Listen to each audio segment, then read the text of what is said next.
welcome to the maiden edition of one of the most inspiring TV programs, The Enterprise on People's Television. My name is Anthony Momodu. On today's edition, we'll be talking with one of the finest minds in the African continent, making its way in the United Kingdom, in the US, and of course South Africa. No other person but the man who is considered one of the smartest property strategists in the United Kingdom. He is Godwin Okri. Welcome and join me in this very interesting interview.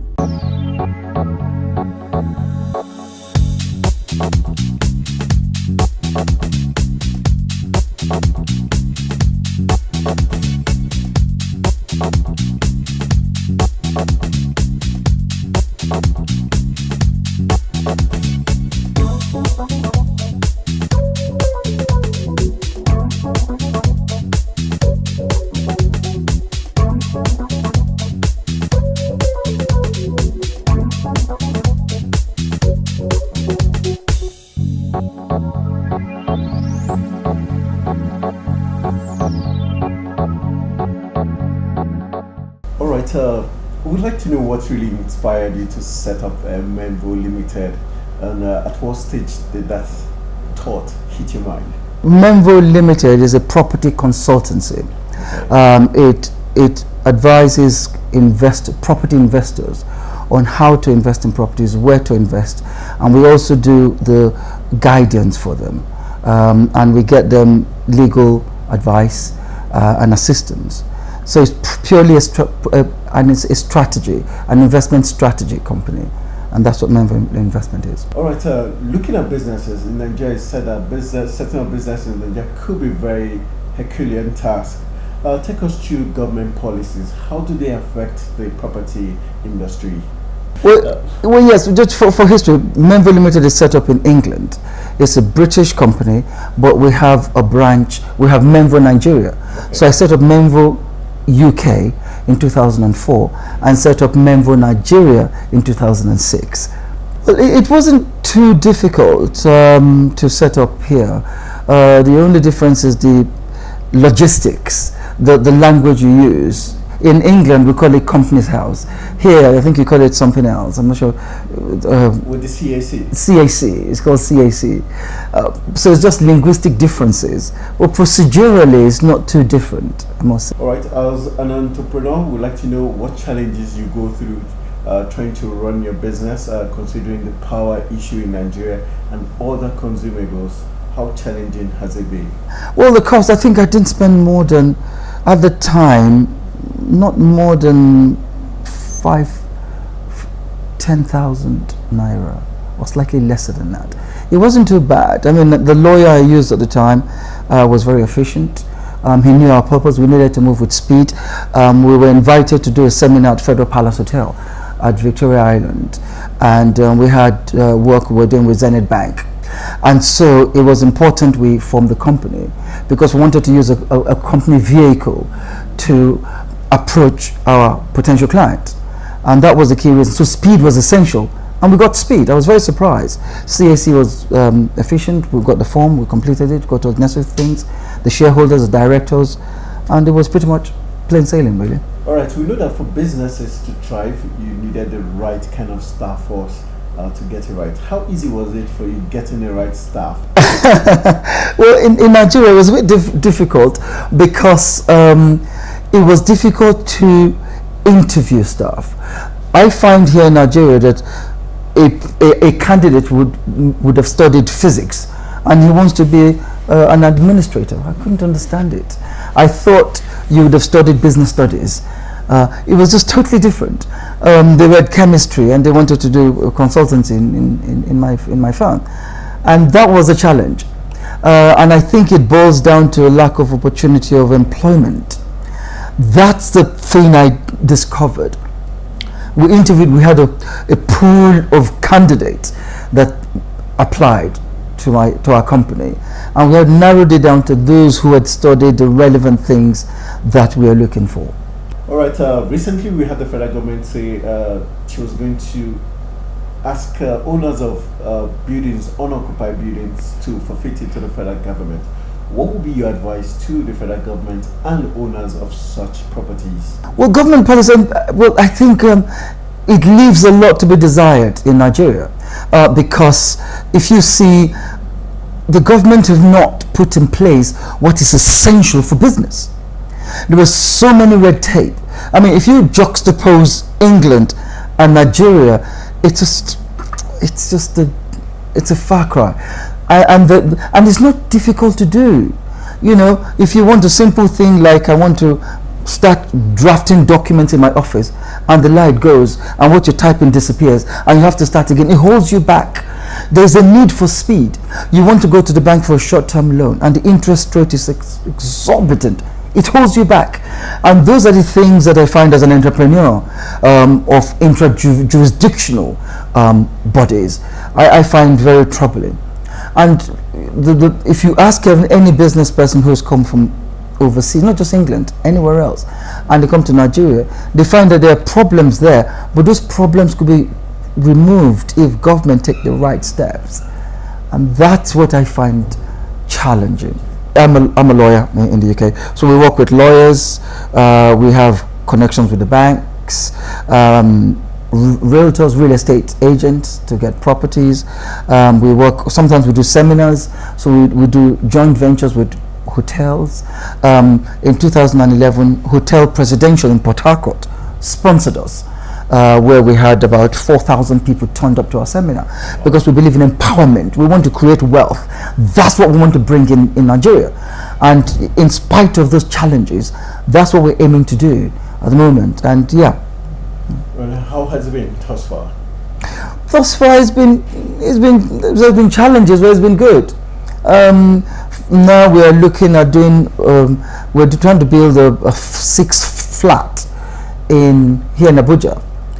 We've got the land. It's just interviewing builders.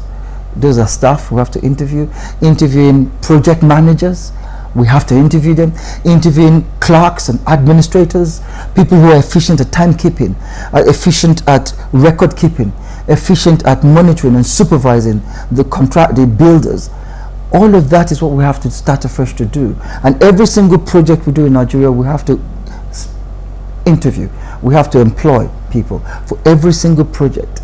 And so we are the thin end of this gridlock that we have in terms of the regulation in business. And that's why I say to you that if we get the regulation, the law right, business will flourish. We're being held back as entrepreneurs. You know, for small to medium term SMEs, small to medium term enterprise in Nigeria are being held back. They want loans, they can't get it because interest rate is high. They want to employ staff, but they can't get it because the right staff is not there.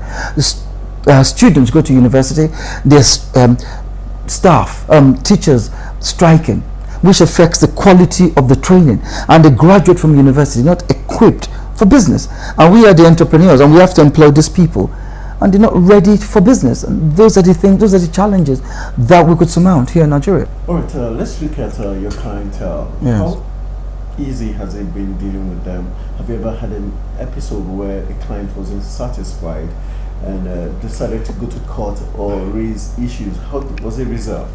Well, look, no business would say they haven't received client complaints. If you're dealing with so many clients, at one stage, client will complain. It's the nature of the beast. Okay, so but we've been fortunate, we've not had any litigation against us, thank God for that. But we've had clients that have complained about maybe certain speed, that they didn't get the speed in certain areas, when it may not be our fault. Maybe the other lawyer was slow, or maybe the estate agent was not moving enough. We've got that, and the way we dealt with it is we placated, because clients they are king.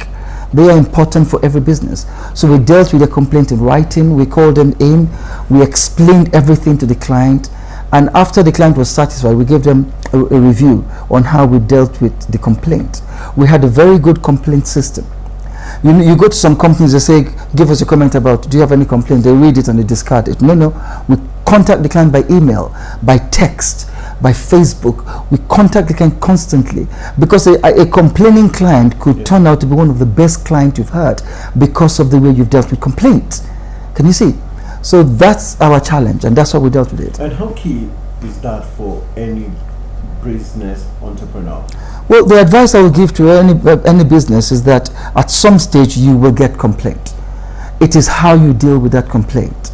So make sure you have client complaint section that deals with complaint, and not just deal with it to the satisfaction of the customer, unless of course the complaint is unreasonable, unlawful, or disproportionate. If it's neither of those three, deal with it to the satisfaction of the client, because the client is the one who brings the business to you. All right, for competition, how has it been dealing with your fellow competitors in the property industry? Well, you can't avoid competition. It's only NEPA. I know they have a monopoly, and even NEPA, is under threat, and so it should be, because they're doing a terrible job. But anyway, competition is to be expected. Okay. So the way you deal with competition is the quality of your work has to show. Raise the quality of your work. Your office has got to be prime, neat, clean. Your client care letters. If your client come to your office, you have instructions from your client, send out a client care letter. Thank you for attending our office. This is what we're going to do. Tell them what you're going to do. In your client care letter, tell them what the cost would be. Let them know what the fees up front would be. You know, all those things, the impression, the DNA of your business, those are the things you need to see. It's a DNA of what you're trying to paint. And that would set you apart from other business, but your quality is paramount. Right, looking at the property industry, we know it's very dynamic. How easy has it been retaining your clients and also ensuring that you have repeated businesses? Well, there are different clients. There is the middle client and the upper client. The middle client are those buying lower price properties, and the upper ones are the expensive ones. But we treat them the same. The only difference is the quality of what they buy. If you're buying low price property, it's not as expensive looking as a high price property, but we still retain your business because we get profits from those, as well as the upper echelon of client. Can you see? But we treat them the same. We treat them the same. They have the same approach. We showcase our properties to them. We showcase, if we're having conferences or seminars on how to invest in properties, whether you're upper class, middle class, or lower class, we treat you the same, but we show you the different class of properties you could get, and that's how we retain our clients, and that's just the reason for our success. All right, let's get recently Nigeria just stepped out of recession. How easy has it been, trying to manage Membo UK and Membo Nigeria, especially with the currency issues? We are an international company, so there was something in my book I mentioned called the value system, which is if you have if you operate in two jurisdictions, okay, you could play with the movement of currency. Okay, I'll give you an example. Let's say you have investment in England, right, where we have the pound sterling, and Nigeria, where we have naira. If the naira devalues as against the basket of currencies, and they value against the pound, what you do is you sell where you have a strong currency, and you come and buy where you have a weak currency, and your spending power stretches more. So the movement of currency with intelligent investors doesn't really matter, because you could just play with the currency. All right, for those in the middle class, or probably say low class, that want to get into this business of property buying, what would be the strategic advice you're going to give to them? Well, I think I'll give advice to general entrepreneurs, whether property business or not. The first thing is research your market. You cannot go into any form of investment or opening a company without understanding the market you're going into, understanding the law that regulates that market, and understanding your buyer or your customer. If you do that, if you research your market, you're on the way to success. The second thing is read books. Read, open your mind, expand your mind. Read outside your sphere of expertise, because it in the end it comes together. You see, those are the advice I'm going to give. And then know how to raise funds for your business. Speak to your bank manager. Look at interest rates. Look at what your competitor is doing. If you're entering a market where there's competition, look at what they're doing and ask yourself, how can I improve my sphere of specialism? I mentioned it in my book that you could buy properties with no monies down. In other words, you could enter some business with little money. You just know how to do it. You could, here in Nigeria, you could buy properties without a penny, without a kobo. In England, you could buy properties with no monies down, without any pound. You could do that. You just have to know the strategies, the way to do it. I wouldn't tell you. If you want to know, buy my book. It's but it's there. There's a strategy you could use. All right. Just going forward, what would, for those, we know that in the Federal Capital Territory here, we've got loads of properties just, whiling away without it not being used. Yes. What would be your very strategic advice to owners of such properties as the best way they can get the best value from their houses? Okay. And also for the federal government that says, okay, now we're going to go, take up those buildings. Is that the best way to go? Okay, so your question is in two parts. First of all, my advice to owners of properties that are vacant, and secondly, my advice to the central government. I think the central government have so many advice already. They got the Attorney General, so he could advise them. So I'd leave that for him. Let me advise those who own unoccupied property. Right. Well, my advice would simply be that if you have property that is unoccupied, change the use. If it's residential, change it to commercial. If it's commercial, change it to residential. It may well be that it's vacant because where the property is the commercial, in a commercial zone, or it may be vacant because where the property is a residential zone and you have a commercial property. Just twing it around. It's just a lot of things just needs common sense. You need to think it through. You need to think it through, and because it being there is a loss of resources. An unoccupied property is like a person who's not productive. It's an unproductive, it's a loss of, economists call it a loss of asset, a loss of resources, is a waste. So do that. Right, on the details of properties, what actually increases the value of a property? Is it the finishing? Is it the size of the property? Or the marketer? What actually gives more profits to the value? That's a very good one. If you're in Lagos, nothing. Where you buy is paramount. Okay. Location. That's the key. Even in Abuja, there's certain places to buy in the central district. That's hot cake. You go somewhere else, you have a vacant property. So where you buy is absolutely paramount. Yeah. So my advice to those who own vacant properties, just move it around. Do a change of use. If it's residential, commercial. If it's commercial, residential. All right. On the final note, let's look at what time of the year would you say property sales tend to sell the best? During conflict times and during electioneering period, what time is the best time for property investors? Okay, do you want me to refer to Nigeria, England, or the whole world? Just take it in. Okay, well, with Nigeria, the best time, there is no best time in Nigeria. You just need to just have your tentacles, because someone may have a bankruptcy, may be going to bankruptcy, and you just know about it. That's the person to buy it from. Yeah, but in other nations, when there's a recession, that's the time to buy, because a recession in economic terms is when the general price level is dropping. When the demand is dropping, that's when to buy, because people need money, right? Because I believe in cyclical economics. If you look at the GDP, if the GDP is increasing, the gross domestic product of a nation is increasing, that's not the best time to buy, because price is going up and you're buying higher. Is when we're having a recession, and by definition, in economic terms, a recession is where you have 3 quarterly drop in the GDP. That's known as recession.